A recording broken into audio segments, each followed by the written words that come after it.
Welcome. I am John Sarushi. I'm the Associate Director for Corporate Governance and Technology at the Bipartisan Policy Center. Today, we're going to be talking about technology and the workforce of the future. BPC has been partnering with Congresswoman Robin Kelly and Congressman Will Hurd to put out a series of reports on artificial intelligence, including one titled AI and the Workforce, which looks at how AI and automation the workplace and what policymakers can do about it. We are fortunate to have pre-recorded remarks from Congresswoman Kelly today. She represents Illinois' 2nd District and has played a major role in guiding BPC technology, artificial intelligence, and the workforce. With that, I will turn it to the Congresswoman. Hi, this is Congresswoman Robin Kelly. Thank you so much for inviting me to speak with you about the new AI white paper series from Rep. Will Hurd, the Bipartisan Policy Center, and myself. But before I start, let me thank Chandler Morris of Workday for the invitation to speak, and to all the panelists who've shared their insights on how AI is changing and will continue to change the way we work and how we interact with our work. To give these papers some context, I hope you'll indulge me a quick trip down memory lane.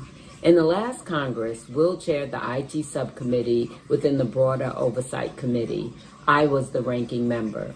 Despite what you hear, Democrats and Republicans get along a lot better than people think. So we sat down and charted a course for our committee. We undertook major revisions to how the government purchases technology, and we pushed for greater access via mobile devices as a way to close the digital divide. Then we started talking about AI.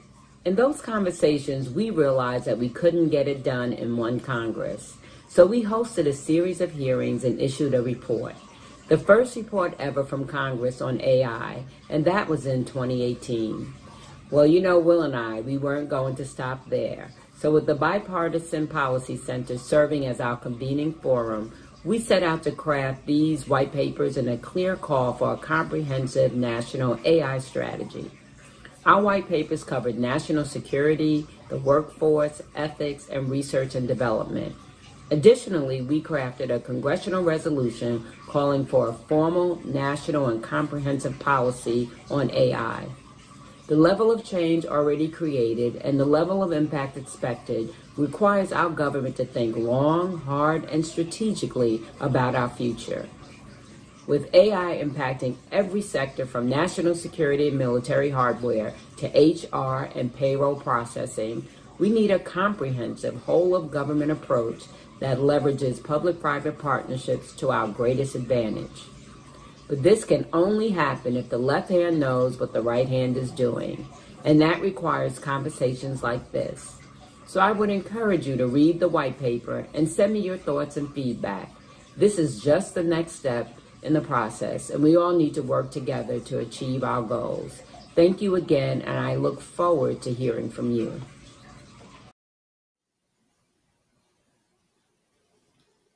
Thank you, Congresswoman Kelly. And now we will turn to our expert panel to discuss the future and sort of the skills needed to succeed. But before I introduce them, I want to let everyone know we will be taking questions toward the end of the event. So please submit any questions you have for the panel using the live chat on YouTube or Facebook, or submit them on Twitter using #BPCLive. With that, let me introduce the panel, and I'll sort of go in the order I see them on screen. So Chui, he is a partner with the McKinsey Global Institute. Yeah, thank you for waving. Next, Kermit Kaliba, he's the Managing Director of Policy with National Skills Coalition. And finally, Nancy Weidel, who is the Senior Director of Technology and Social Partnership with Workday. Thank you all for joining us. Great to be here. And I'm going to start with you, Michael. The McKinsey Global Institute research on AI, automation, and the workforce. At a high level, can you please tell us how AI and automation are going to affect workers? Yeah, thanks, John, for being here for BPC for hosting this event. First of all, I'll tell you, from our research, we'd say there's no chance that, what's going to happen is the robots are going to come in the next quarter, we're all going to lose our jobs. That's not what our research shows. But in the research that have published in McKinsey.com, a few things. One is when we actually analyzed all of the work activities, that the Bureau of Labor Statistics describes, over 2,000 of them, or around 2,000 of them, almost 50% of the work that people do in the U.S. economy now potentially could be automated by adapting technologies which already exist. Now that sounds really scary because that says, well, does it mean 50% of us will lose our jobs? Here's why we think that's not the case. Number one, it takes actual time for these sorts of technologies to be implemented. And for any technology we've studied, it takes about 10 to 30 years, between the time it's commercially available and the time it actually reaches its saturation in adoption. And so it could be decades before all of this automation potential is even realized. That said, it can happen quickly in micro, even if it happens slowly in macro. So individual workers or even a facility, something very quickly could happen. But in terms of the overall economy, it will take some time. Secondly, it's actually quite rare that you would, drop in a robot, right? You would, take, Data or somebody from Westworld and suddenly it will do everything that's in somebody's job. That's why I talked about work activities, right? All of our occupations are made up of doing different things. And so what's actually more likely to happen, and what we've seen in history, is that pieces of people's jobs are done by machines, and then actually what transforms is what people do in their jobs.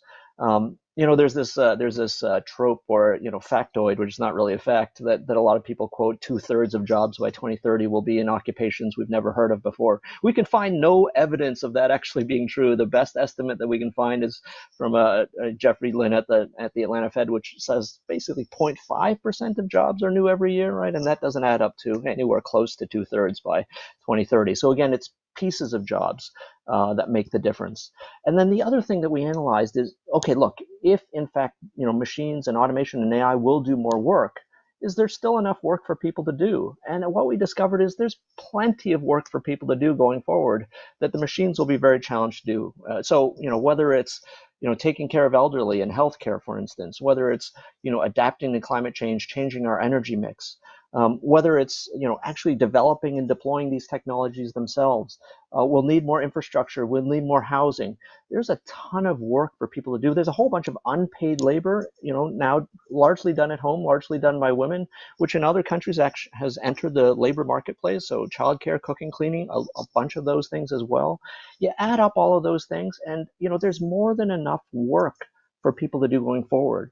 And so, the rough conclusion of our research is that it's more likely that the grand challenge of the next few decades won't be mass unemployment, but mass redeployment of labor. How do we get people from doing what they're doing today to what they'll be doing in the future? What skills will they need? And by the way, how do we make sure we pay for those things?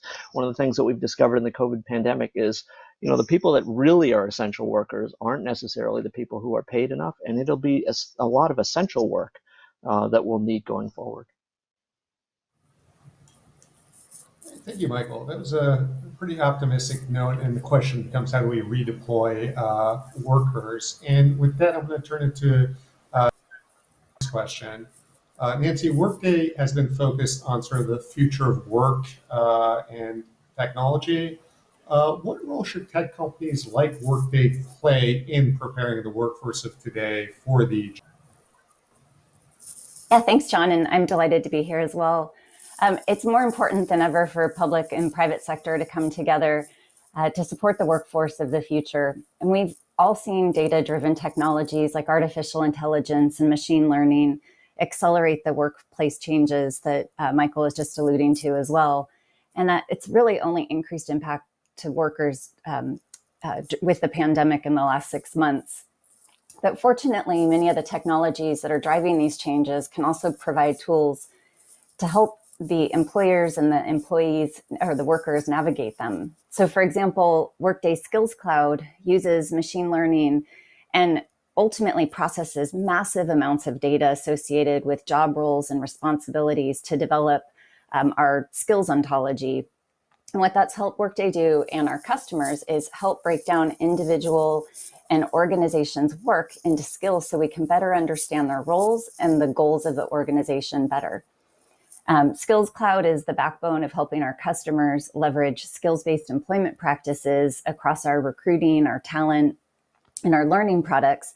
And it's enabled in those products employees to better describe and represent the skills that they have. So both employees and candidates, as well as the skills that they should achieve based on opportunities and career growth. And it's also helped our customers more effectively match talent to opportunities out there and ultimately identify skill gaps as they go through workforce planning. So we're going to continue to invest in the Skills Cloud capability to help with the workforce for our customers. But in addition to these efforts, I'm excited to share that we've also moved forward with our technology and social partnerships program earlier this year. And we've recently announced 2 partnerships with 2 amazing nonprofit organizations out there. Our first Tech for Good partnership was announced this past April with Opportunity at Work that I know so many of you have worked with and heard of. They're doing amazing work, and we're working closely with them to launch our Skills Cloud capability in their external marketplace. So leveraging their technology, they're bringing our Skills Cloud capability in to help match stars or those individuals skilled through alternative routes with employers in need of their skills and allowing the stars to work, learn, and earn to their full potential. And then in addition, we've recently joined the Markle Foundation's Rework America Alliance, and another great Tech for Good opportunity where Workday's participating with other technology organizations, training organizations, and nonprofits. And the mission of the Alliance is to come together to help workers, regardless of their formal education, move into good jobs in the digital economy and accelerate the development of a more effective worker training program to help match them to the jobs that employers need in the short and the long term to, again, help them get into good jobs. So we're happy to be partnering with these 2 amazing nonprofits, and I look forward over the next few months to share out more about these efforts. Nancy, it sounds like you have a lot on your plate, and you mentioned sort of the issue of skills and finding the right skills. Kermit, you're with National Skills Coalition, so I'm sure you know a thing or 2 about skills. Can you tell us more about your organization and sort of what skills are needed in the future? Sure, and thank you to the Partisan Policy, the opportunity to be a part of this conversation. I'm thrilled to be part of this, what I think is a really important topic, and today. So National Skills Coalition is a coalition that brings together leaders from the business community, organizers, higher education, particularly community and technical college leaders, anti-poverty advocates, and state and local government officials, and to advocate for policies that expand access to high-quality education and training. And we're particularly focused as an organization on jobs that require education and training beyond the high school level, but not necessarily a 4-year degree. These are the jobs that we've seen are the backbone of our economy and manufacturing and care and information technology industries. But these are often jobs and workforce programs that tend to be ignored in the way that we think about investing in skills in today's economy.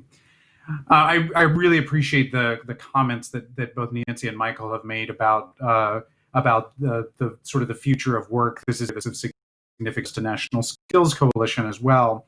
I think we're seeing in our work that the economic crisis that we're facing in response to the pandemic has really been, in some ways, an acceleration of the trend we were already seeing as important as we think about how we're responding to the future of making sure that workers and skills have businesses have the skills that they need.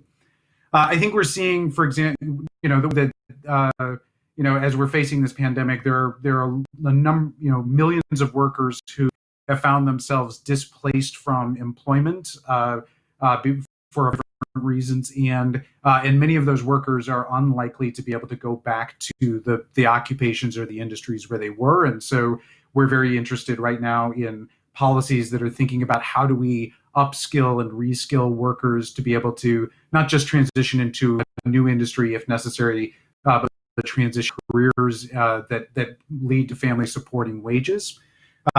we're very interested in how we're thinking about upskilling current workers. So not everybody who has lost hours in this economy is necessarily going to be permanently dislocated. They may be able to go back into or stay in their current industry, but in many cases, they're going to need new skills to adapt to new technologies and new business practices. We think about healthcare workers having to deal with new health protocols, and the manufacturing workers who've been redeploying to make personal protective equipment. So we think we need policies that better address the needs of how we're employing current workers to make sure that they can advance in today's economy. And we also need to be thinking about the impact on small and medium-sized businesses. So we know small and medium-sized businesses are particularly hard in this economy, and making sure that they have to invest and opportunities to upskill and reskill their workforce, and new talent is going to be critically as we think future. One thing I'll just, in terms of skills that we're looking at, we just put out a few months ago looking at the issue of digital literacy. Digital skills really a cool issue as we impact of AI and other technologies. One of the things we found in our research was that 48 million American workers, or close to 1/3 of the U.S. workforce, have either digital literacy skills or have very limited literacy skills. And so if we think about the role that technology is playing both now and in the future, one of the things we need to prioritize as a society is making sure that those workers who have limited digital literacy skills have access to education and training to be able to help them be more competitive in today's economy. And just to piggyback real quickly on that question, Kermit, by digital literacy, can you elaborate a bit what you mean exactly? Sure. So there's different definitions, but generally, when we think about digital literacy, it refers to the ability to effectively use technology in the workplace, and so that means being able to use computers, being able to use digital devices, being able to interface with technology in a way that allows you to do your job effectively. And as we know, we in the phase economy, those workers who are able to do their job remotely or able to merely do been less impact the economic downturn than workers who aren't able to utilize technology to do their jobs. So making sure that workers do have those literacy skills is going to be crucial moving forward. Okay, next question is for you, Michael. You are a co-author of a report called Applying Artificial Intelligence for Social Good. This is a paper put out by the McKinsey Global Institute as well. Tell us a bit more about this report and maybe any recommendations that you have to help empower workers further. Well, we have a whole series of research on artificial intelligence, and one place it can be applied, not only in business, where we've done lots of research, but actually for a whole set of different things that you might describe as social good. Quite frankly, what we discovered was there are potential use cases of this technology that apply across, for instance, all of the UN Sustainable Development Goals, and that's everything from environmental sustainability, through refugees and many different areas. But given that this program is around skills in the workforce, there are a number of ways in which AI can help empower workers. And the number one way in which they can help empower workers is that these technologies can improve the productivity of individual workers. So if you just think about a worker in a manufacturing plant, for instance, and we often think about these people being displaced by that technology, and some of that undoubtedly will occur. At the same time, someone who might have been turning a wrench before might in the future actually be managing a cell of manufacturing robots. And so that will increase the individual productivity of that individual worker. And, again, if we can keep linked, productivity with incomes, then presumably that will increase the potential income of that worker. Now, that's a link that in some cases has been broken, and so that's something that also needs to be addressed. But again, we're not going to be able to raise worker incomes unless we increase productivity, and so that's incredibly important. This technology can help do that. The other things, of course, are again, another way to increase worker productivity is to help them retrain, and these technologies in some cases have the promise of being able to help retrain people if you can personalize training to an individual. That said, the promise has been a little bit ahead of what's possible, but we do believe that's possible. And then finally, there are other ways in which it can enhance worker power. And so again, whether it's providing more transparency into wages, whether it's transparency, and this is not just AI, but AI and digital, providing more transparency into job opportunities, the skills necessary, allowing workers to communicate with each other. These are the sorts of things that these digital technologies can help empower workers. At the same time, there's great risk. For instance, there's this question: does AI automate or augment a person? I think it's actually complicated. It depends on your point of view. That first example that I gave, that worker who moves from turning a wrench to managing a set of robots, that worker has been augmented, right? They can do more. At the same time, if you displaced some workers too, which that technology I just described did, it actually, also automates some work. And so oftentimes both things happen at once. And so you have to think about what the outcome is for the worker going forward in terms of their income, but also the quality of the work that they're doing. Thank you, Michael. So next question is for Nancy. So we've talked a lot about this skills-based approach to work. We've talked about some of the stuff that Workday is doing on this issue. What more can be done, whether it's at Workday or among policymakers, to sort of implement this skills-based approach? Yeah, great question, John. A skills-based approach to employment is an incredibly important call to action for both the public and the private sector. Ultimately, it supports a system of surfacing opportunities for workers based on the defined skills that the organization needs, not screening workers out based on unnecessary attributes. And it really focuses on a lifelong learning opportunity at every stage of a worker's career. So it brings in that lifelong learning aspect that I think we've all been alluding to. This increases agility, it increases responsiveness for both workers and employers to change, or to adapt, I should say, to the rapidly changing economy. And it promotes equal opportunity as well as social and economic mobility for workers.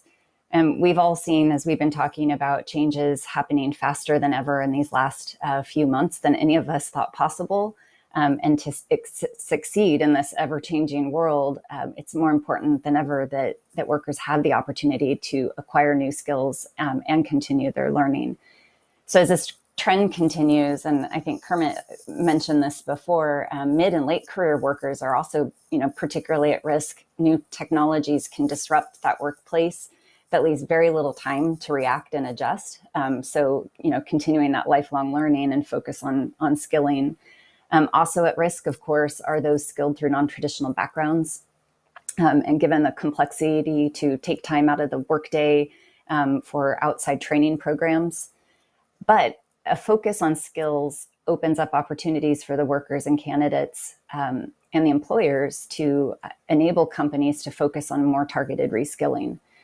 In terms of making it a reality, it's not easy, it's hard.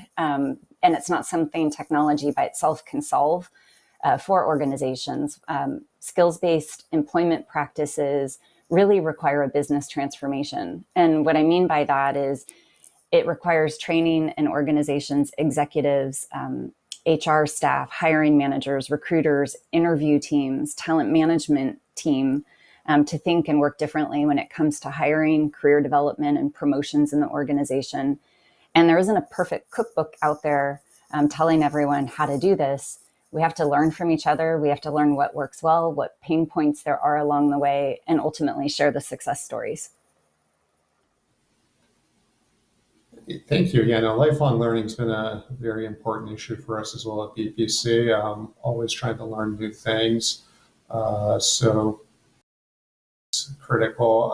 And I'm actually going to turn it to you, Kermit. Nat, your organization put out a report called Skills for an Inclusive Economic Recovery, which calls for equity action. Can you tell us a bit more about this report? Sure. Thank you, John. I'm very proud of this report.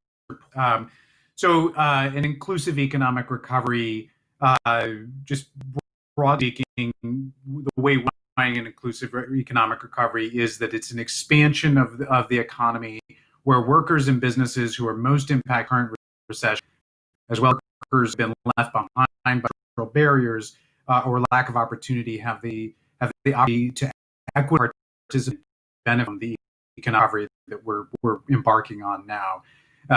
To put this another way, we know that the economic recession that we've been dealing with over the course of the past 6 months has hit some worse harder than others and some harder than others. We know that this recession has also exacerbated a number of existing challenges, including structural racism, challenges created through sexism and other barriers that have kept millions of workers, including workers of color, women, workers without a bachelor's degree, from achieving their being able to fully participate in today's economy.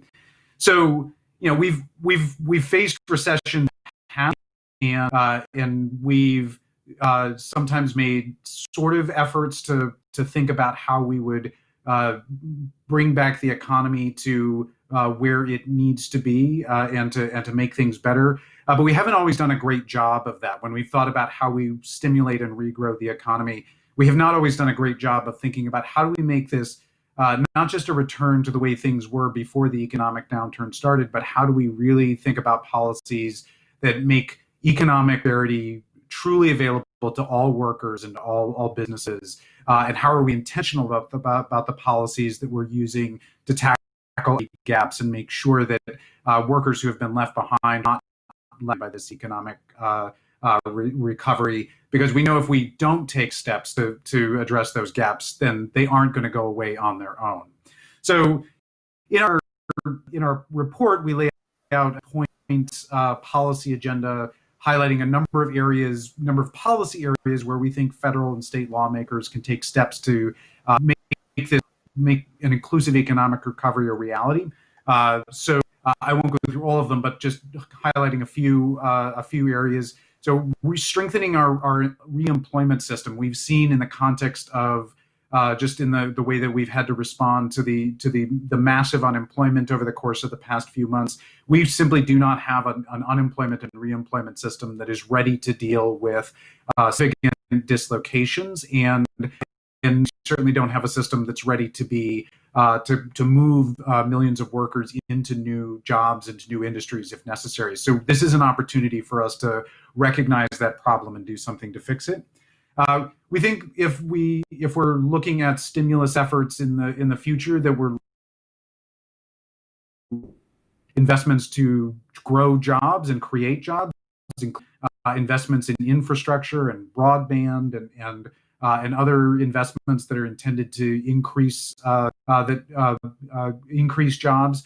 Historically, we haven't done a great job of connecting local people in local communities to those jobs and connecting them to training opportunities to make sure that those jobs can be translated into longer-term careers. We think we need to make sure that if we're investing in job creation, that we're doing so in a way that really leads to lasting economic opportunities.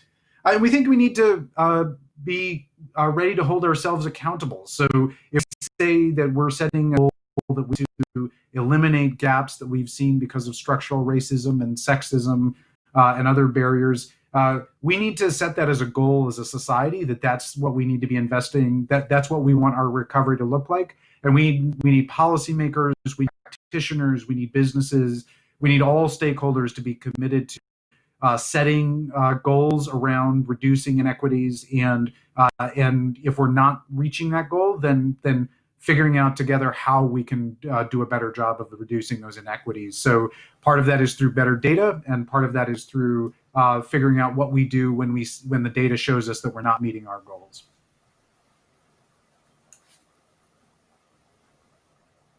Kermit, the issue of inclusivity and how to address existing inequities in societies is a pretty critical one. And we think it needs to be addressed and find the policy given sort of the circumstances we're in. is very important. Michael or Nancy, if you want to sort of piggyback off Kermit's comments, please let me know. Otherwise, I can move on to the next question.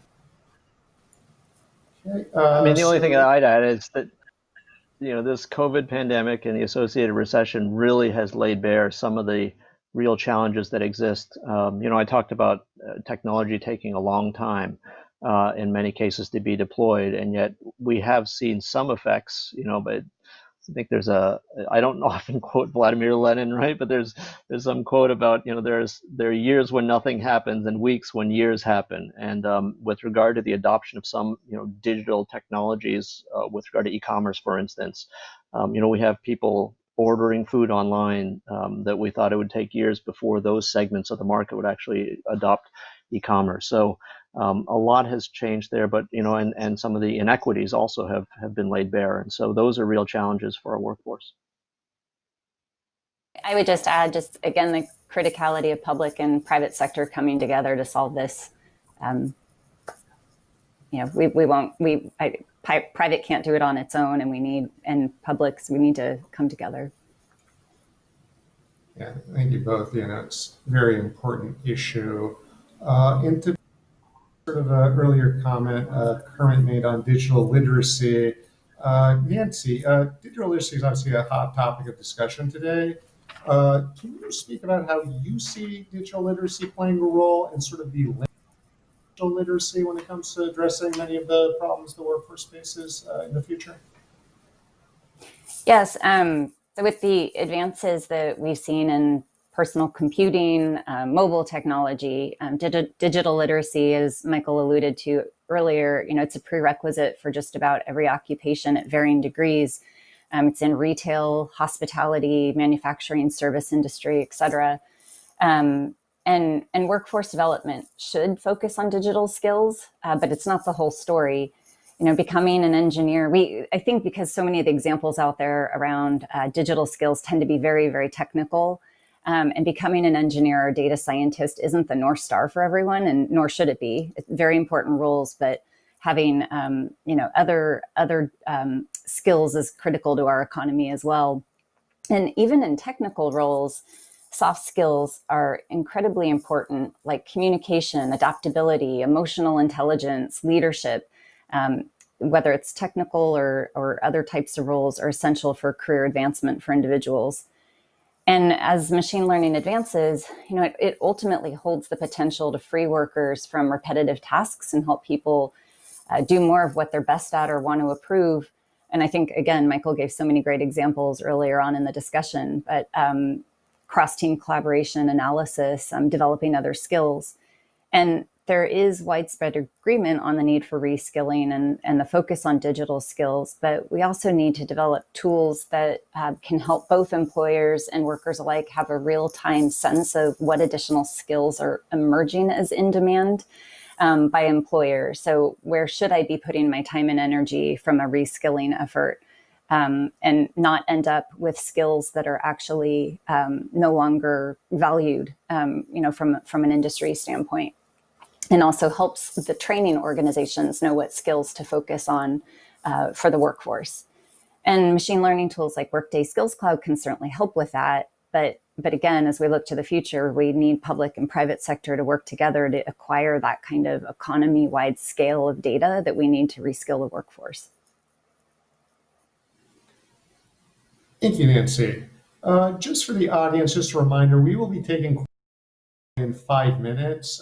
We already got a couple questions, so feel free to submit questions and we'll try to sort of take your questions as they come. Next question is for Michael. Technology issues when it comes to AI and robotics, even in the example you brought. What are some other areas of technology we should be thinking about when it comes to the workforce of the future, whether it's stuff like augmented reality or technology? Yeah, I mean, there are a few. Obviously, there are some things that are farther out and will need extremely specialized skills, addressing it, things like quantum computing, et cetera. But to be honest, as we've studied AI, a lot of what has to happen is adoption. And so, there's no end of need for folks who know about AI and analytics. That said, we've also published research recently on what we're describing as the biorevolution, and that is the fact that now, because of the decrease in gene sequencing. So, for instance, the first time, the draft of the human genome was sequenced, it was about almost $3 billion. And now it's about $1,000. It'll be $100 within years.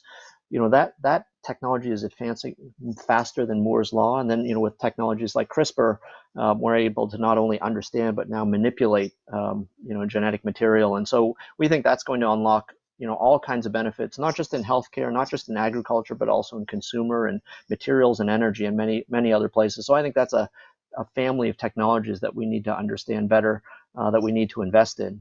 And so those will require a set of skills. That said, I had the opportunity to interview Jennifer Doudna, who is one of the co-discoverers of the CRISPR process. And I asked her, well, what would you recommend somebody study if they were going to college? And I thought she'd say biochemistry, right? She's a biochemist, or, genetics or microbiology or something like that. And we were in the middle of the COVID crisis when I asked her.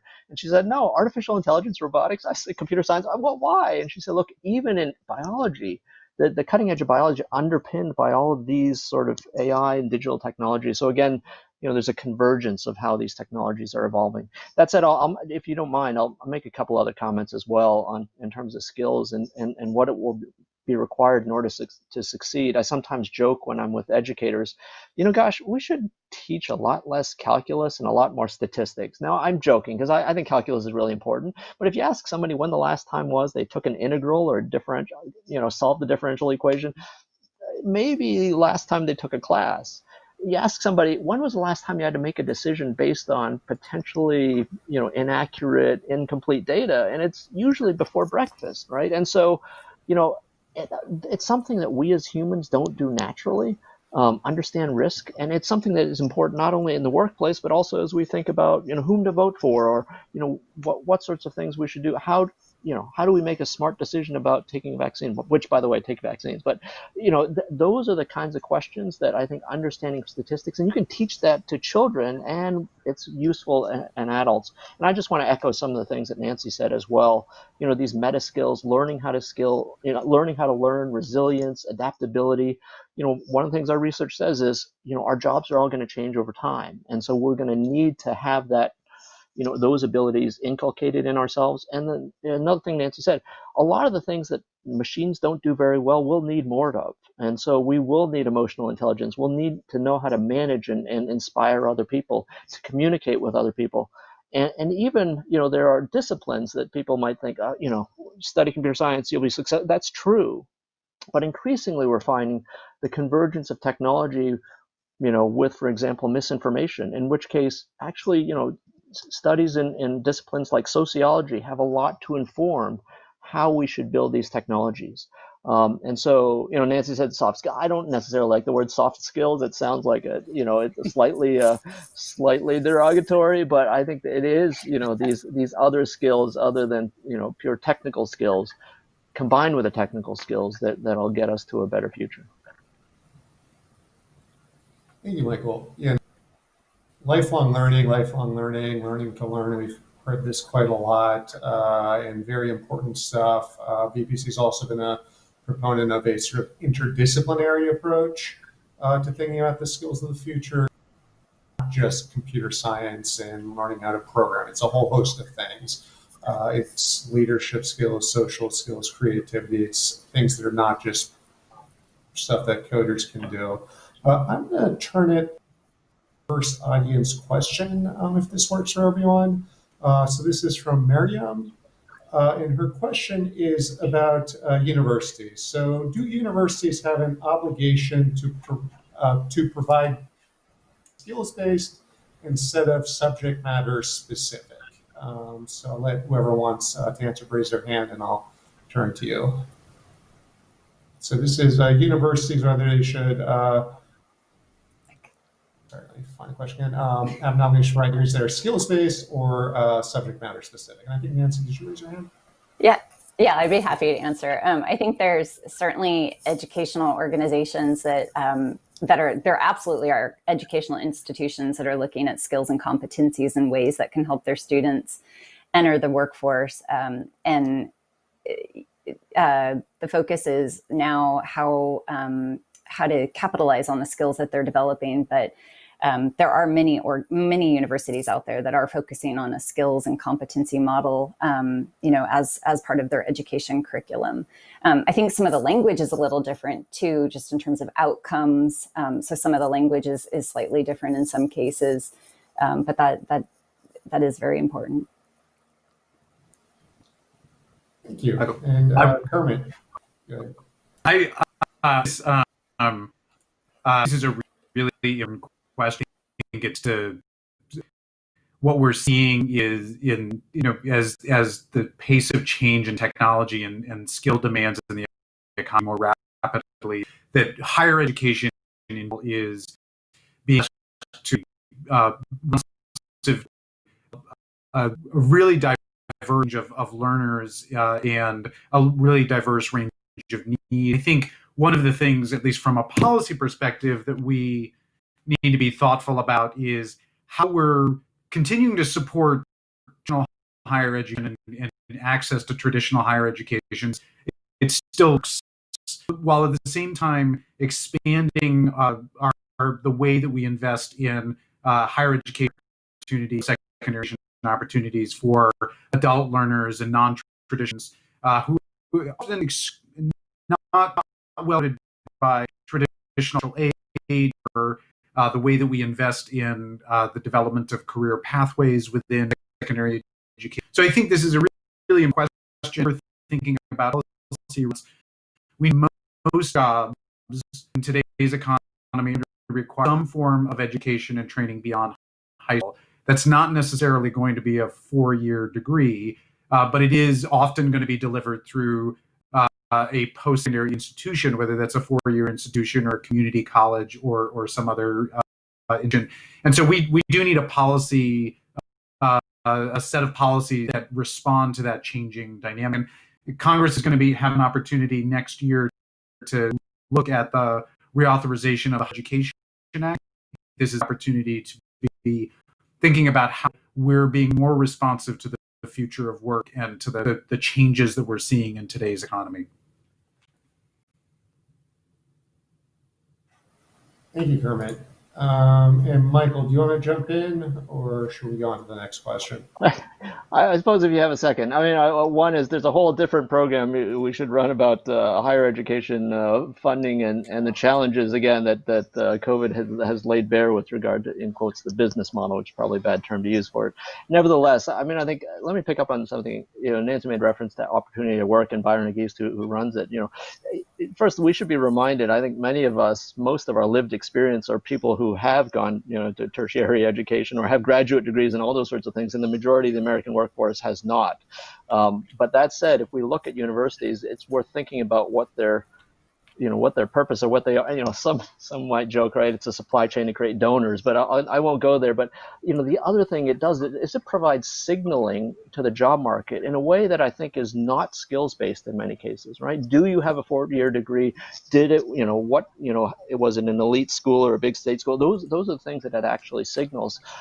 And those aren't great signals necessarily for how good you're going to be in a job. And so there's a lot of work that has to be done.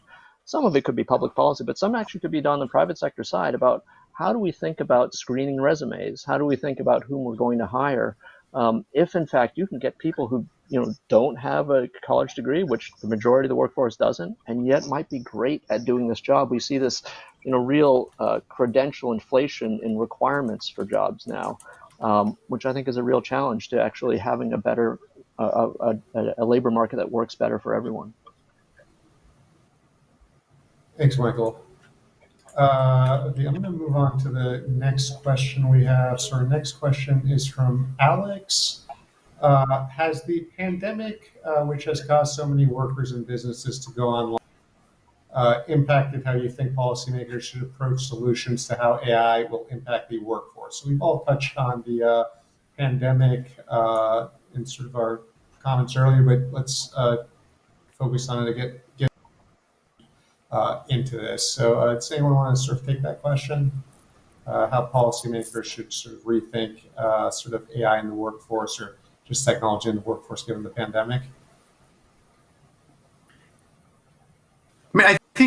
I'll go first very briefly. I think we've seen that one of the biggest dynamics that we've seen in this session has been that first, that again, workers that are to do their job, who are able to do jobs online, are more likely to have kept their jobs, and that we do need to be thinking about we're helping people get the skills and the credentials in order to transition jobs that are more secure. So thinking as part of our, I also think we're seeing one of the critical challenges of right now seen on college campuses and with education and training providers is if you're this student population that doesn't have access to digital devices and have access to broadband, or then have this to take advantage of online learning, those individuals are likely left behind, even as they're trying to upskill, reskill. As we're thinking solutions, online and remote learning have a lot, but not accessible to all workers and don't work for us. And so I think they're important for policymakers to be thinking about how do we make sure that this transition to more technology and more online work and learning doesn't inadvertently leave behind workers who have, in many cases, are already working at a disadvantage. Thank you, Kermit. Okay, next question. Okay, so this is about lifelong learning. I know we talked about it, but how important is lifelong learning for the workers? And any advice on what the audience should consider learning about? That's interesting. So any advice on what the audience should consider learning about? Yeah, I'd love to take that one, John. Given my background, I'm certainly going to speak to the employers out there. It's essential in today's job market that organizations create a culture of lifelong learning to help their workforce recognize that continued education and training is essential. We've all been talking about it today, but it isn't the culture many of us grew up with in our early career. Many of us moved along. Or many individuals have moved along in predefined hierarchies, or maybe pivoted to a new career based on an opportunity or a connection that they had, and didn't consciously think about the fact that we were upskilling or reskilling, along the way. But with the rapidly changing business world, organizations have to be so much more strategic and offer reskilling opportunities and really determine how to incentivize workers to participate in the training. And I can't stress that enough. I mean, there have to be mechanisms that show the workers' value. And some of the things organizations, the employers out there can do, create and invest in a learning and development organization that's focused on proactively reskilling or skilling their incumbent workforce. This is where that incentivizing comes into play. But if there's a training course that's offered to employees and managers, make sure that there's a business strategy around how to incentivize everyone to complete it. And share also why that particular training, what they're going to gain from it, what career growth, what value, what opportunity they may achieve from it. And then another key thing is making sure there's alignment at the top of the company. So to really create lifelong learners in an organization, having that messaging coming from a CEO, CHRO, coming from the top of whatever the format of the organization is to the employee base is important, because workers need to know and trust that they can take training during work hours and that that's supported by their hiring manager. And then for those who are unable to take training during their workday because of their jobs or because of rules, that they can be accommodated for that training outside of normal work hours. And then finally, companies and organizations need to learn from each other. There are some incredible companies out there that have very employee-centric views and approaches to learning. And I want to call out, many of them are Workday customers. And they're not just skilling people for their roles in their company, but also skilling workers knowing that they're going to leave their company, which is incredible. But there's a huge brand ambassador component to that. So it's a different way, I think, for organizations to think about creating lifelong learners and then having them continue to influence as they move forward in the economy and the workforce. Thank you, Nancy. Michael or Kermit, do you want to add to that? I'll just add a number of people have noted from a public policy angle that we tend to create lots of incentives for investments in other types of capital, so accelerated depreciation or expensing of capital expenses, et cetera, and a relative dearth of investments in human capital. And so again, if you think that some of the things that we need to do is greatly increase the productivity of our workforce, maybe we need more investments in human capital. And here's another reason why that's just incredibly important, right? If you look at the largest economies in the world in the past 50 years, half of the economic growth that has come about has become about because of increases in productivity, the thing I just described, and half because of increases in the number of people working, right? So we have increases in population, we have more women in the workforce, all good things. But because of aging, we're actually going to lose most of that half that was associated with population growth, and depending on where immigration goes, that's not going to contribute as much either. If we reduce immigration, and so that's going to basically take out half of our historical sources of economic growth. And so arguably, what we need is all the machines we can get, plus all of the people working at a higher productivity level, just to make sure that we have enough resources to create prosperity for our children. And so I think we need to invest in human capital to make that happen. Right. Okay, we're going to take one more question from Joseph Keller. Okay. Beliefs and perceptions may determine how one adopts to technology in the workplace. What role does psychological and behavioral research play in the future of work with more AI and automation? Anyone want to take that? I'll start just because my academic background, part of it is actually in human computer interaction. I described it before that increasingly workers will have to work side by side with machines. That's only going to work if you bring disciplines like psychology, behavioral science into understanding how people can use machines more effectively and hopefully have a better experience at work. As Kermit was talking about, how do we actually create jobs that people want to do, and so that's actually vital. But also, if you think about AI and the applications of AI, which again is less about some robot coming in and really more about things like recommendation engines. And if you think about the power of recommendation engines to capture your attention and to direct it to misinformation or direct it to good information, those are things that some of those disciplines are, to be frank, are already being used, from a marketing standpoint, from a trying to capture people's eyeballs and attention standpoint. And how are we going to use those disciplines associated with technology in order to produce better outcomes? I mean, those are the sorts of things that those disciplines are absolutely vital to doing. Thank you, Michael. And anyone else sort of add to what Michael said? Okay. I think Michael said it really well. I agree. Michael said it very well. Thank you. Okay, so I'm going to close with one last question. Let everyone sort of leave for the day. What would be your one piece of advice to the average worker out there, average American worker out there, who's sort of worried about their job prospects in the face of rapid technology? And whoever wants to start, just raise your hand and I'll call on you. I'm happy to start. I know Michael just went. Okay. Well, if I can, I'd like to actually offer two pieces of advice. Sure. First, I would encourage everyone to continue, or to, if you aren't already a lifelong learner, to embrace lifelong learning.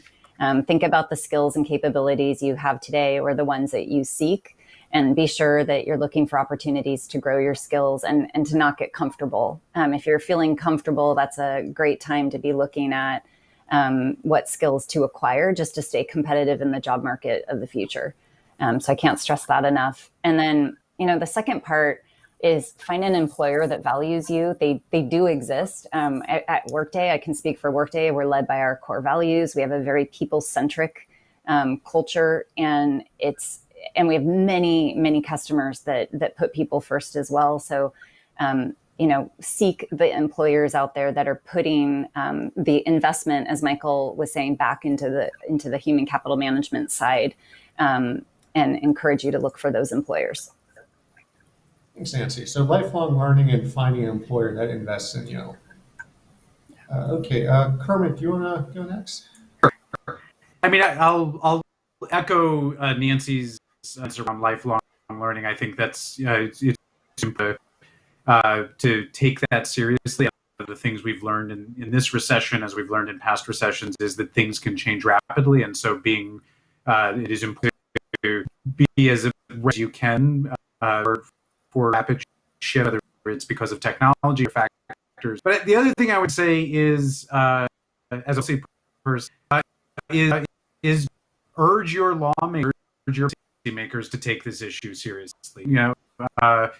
This is, as Mike said, we as a society, we as a nation, don't do a really good job of investing in human capital and incentivizing investments in human capital, and that's a policy choice. And I think if you're concerned about the future of the workforce, then that you should share with your policymakers at the federal level, and let that matter to you, and let them know you want changes. So that, I think that I would say is we can do better. We can do it together. Won't do it unless policymakers are at demand for change and for a better path forward. Thank you, Kermit. So yeah, policy is important. That's that's what the PPC also believe. Okay, and Michael, do you want to sort of take us away? Yeah, well, I will follow the example of my esteemed fellow panelists and offer two, but I'll also copy them. Number one, learn. Number two, it's the BPC, vote. That's all. That's what I got. Okay. I said pretty succinctly like that. With that, I want to thank all three of you for participating today. I learned a lot, so this was very helpful to me, and hopefully everyone else also learned. I want to also take a moment to thank Carolyn Cooper and Nina Ladonio for helping put this event together, as well as our vendors. And finally, I want to thank the audience for joining us. Hopefully you'll join us again in the future. With that, thank you everyone, and hope to see you next time.